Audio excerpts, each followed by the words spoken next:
Processador de topo de linha, 7.000 mAh e uma tela enorme de 6.7 polegadas. Tá aí uma receita para um smartphone bem interessante, não é mesmo?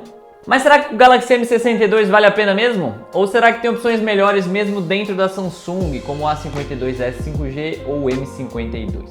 Bom, o Galaxy M62 foi lançado lá em agosto de 2021, substituindo o M51.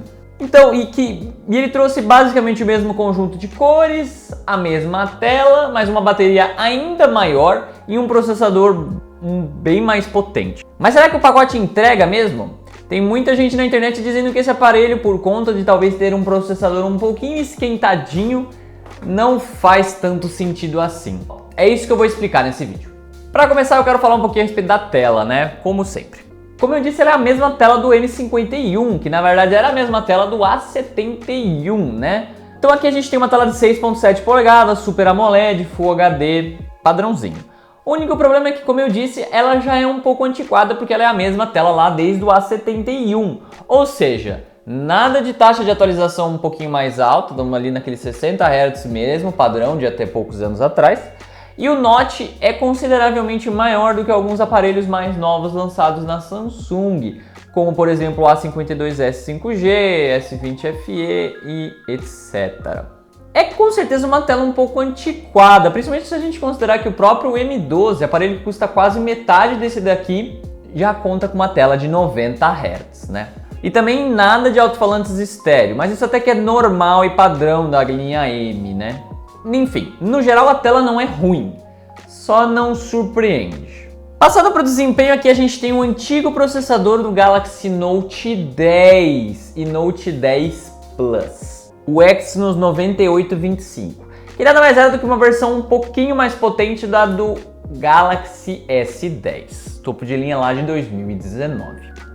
Muita gente criticou a escolha desse processador, porque de uns anos pra cá a Samsung tem vindo acontecendo alguns probleminhas com os chipsets Exynos dela, né? E aparentemente tem muita gente enfrentando problemas de aquecimento nesse aparelho, que acaba por matar um pouco a vantagem de ter uma bateria tão enorme assim. Se estraga a bateria ou não, eu vou falar um pouquinho mais tarde, né? Eu vou focar agora um pouquinho só no processador.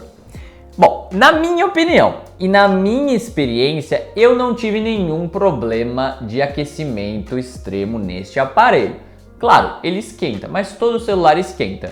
No meu uso, o aparelho não esquentou nada além do normal. Mesmo em games mais pesados. Para quem conhece o teste de bateria do canal, tem severas horas de COD Mobile no teste e o aparelho não esquentou nada além do esperado.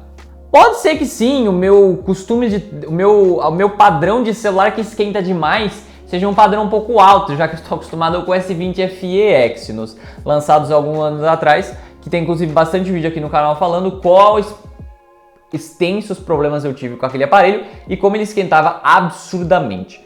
Nesse aparelho eu não percebi nada nem próximo daquele lá. No COD Mobile, inclusive, falando um pouquinho mais de games, o aparelho rodou tudo no máximo e ele tem um desempenho, como eu disse, muito semelhante ao S10 e também semelhante aos outros aparelhos até mais recentes da linha, né? O Galaxy A52 5G, A52s 5G e M52 5G tem processadores um pouco mais recentes, mas que tem um desempenho no geral bem semelhante, ok? Mas claro que aqui a gente tem 8 GB de RAM, ao contrário dos 6 GB de RAM que é o padrão, o que é sempre uma coisa muito bem-vinda, né? Além de, obviamente, você ter aquela RAM virtual, né? Uma coisa que a Samsung implementou no software recentemente, que é efetiva no sentido de você realmente perceber muito menos os aplicativos a ficarem reabrindo, né? Claro que com 8 GB de RAM já é difícil de você ver esse tipo de coisa acontecer, né? Com a RAM virtual a mais, então nem se fale. Bom, passando para as câmeras, aqui a gente tem o conjunto padrão da Samsung para intermediário, né? Que é bem parecido com desde o A32 até o A72. Aqui então a gente tem 64 megapixels na principal, 12 megapixels na ultra-wide, 5 na macro e 5 numa especial para o desfoque. No caso daqui também nada de surpresas a mais, nada de estabilização ótica de imagem, a frontal permanece naquele padrão 32 megapixels também, que desde o A71 é o padrão para frontal nesses aparelhos intermediários. Enfim, Não é uma câmera ruim, com certeza, ela só também não surpreende, um pouco também parecido com a tela. A bateria de 7.000 mAh é a razão desse aparelho ter sido comprado por muita gente. E será que tem uma autonomia legal assim mesmo? Ela me decepcionou um pouquinho sim, ok? Não sei se foi por conta de esquentar muito, já que eu não senti isso, mas talvez sim um pouquinho de otimização via software, talvez podia melhorar um pouquinho, né? Olha, se a gente olhar para o Poco F3 5G, que é um aparelho que passou aqui no canal recentemente, que tinha muito menos bateria, né? 4.500 mAh e um processador muito mais potente, naquele aparelho eu consegui 14 horas no teste, né? Enquanto esse daqui durou 16 horas e meia. Ou seja, por um crescimento de 55% no tamanho da bateria, a gente só teve um crescimento de 17% na autonomia. Percebe como tá faltando alguma coisa? A bateria não é ruim, não me levem a mal, é uma das melhores baterias que já passou no teste aqui no canal. Eu só esperava mais, já que todos os outros celulares que eu tinha testado tinham baterias bem menores. De qualquer forma, de um jeito ou de outro, seu celular vai durar a bateria tranquilamente o dia inteiro, mesmo se você for um usuário mais pesado. O teste, como eu disse, durou 16 horas e meia, sendo dessas 13 horas e meia com a tela ligada, ou seja, é muita coisa, ainda assim. O carregador de 25 watts que vem na caixa é melhorzinho do que o padrão de 15 watts que eles têm colocado na maioria dos aparelhos intermediários da Samsung.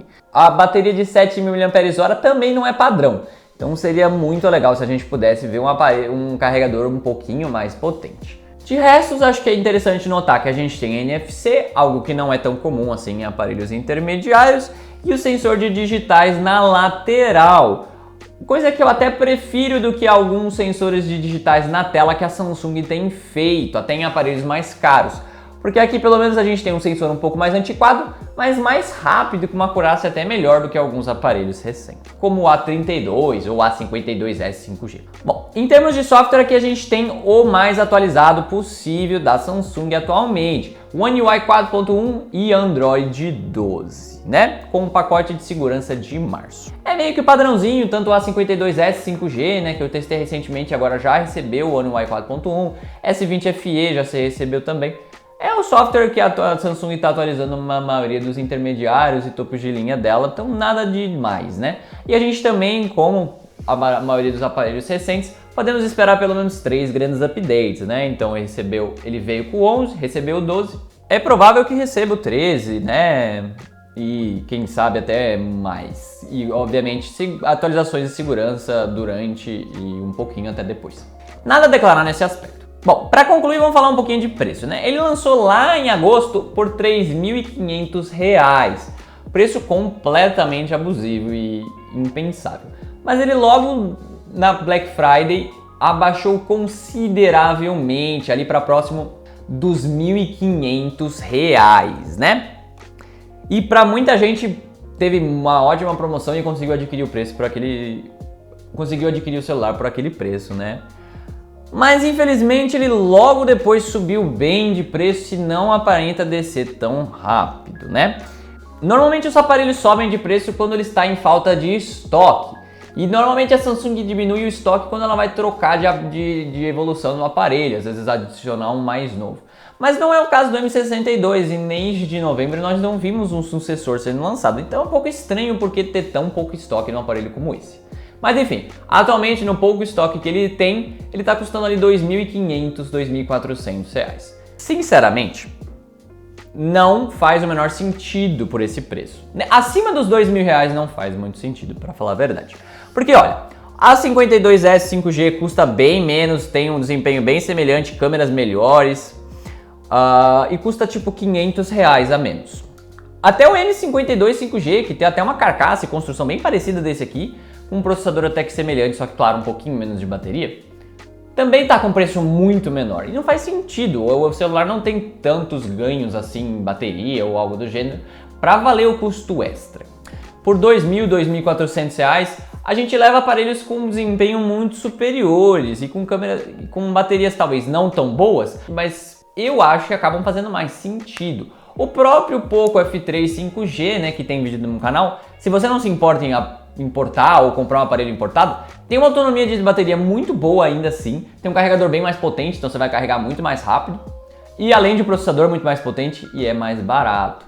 Outro aparelho no próprio da Samsung, se você não se incomoda em ter um pouco menos de bateria, como eu disse, o S20 FE Snapdragon, que é um aparelho que eu tenho testado recentemente e que vai ter vídeo logo no canal. É um aparelho que tem um desempenho muito melhor, câmeras bem melhores e só não vai ter uma bateria enorme.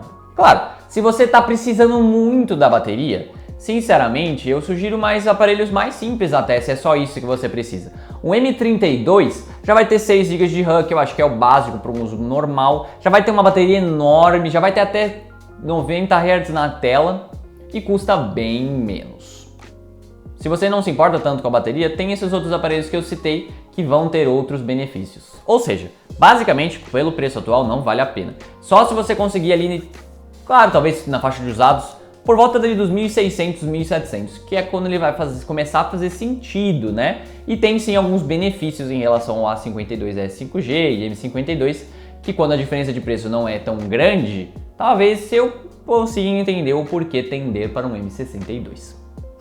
Mas é isso, eu espero que vocês tenham gostado do vídeo. Se vocês não gostaram, não se esqueçam de tapar aquele joinha e se inscrever no canal para, com certeza, conferir mais vídeos no futuro, né? Mas eu vou ficando por aqui, vejo vocês semana que vem.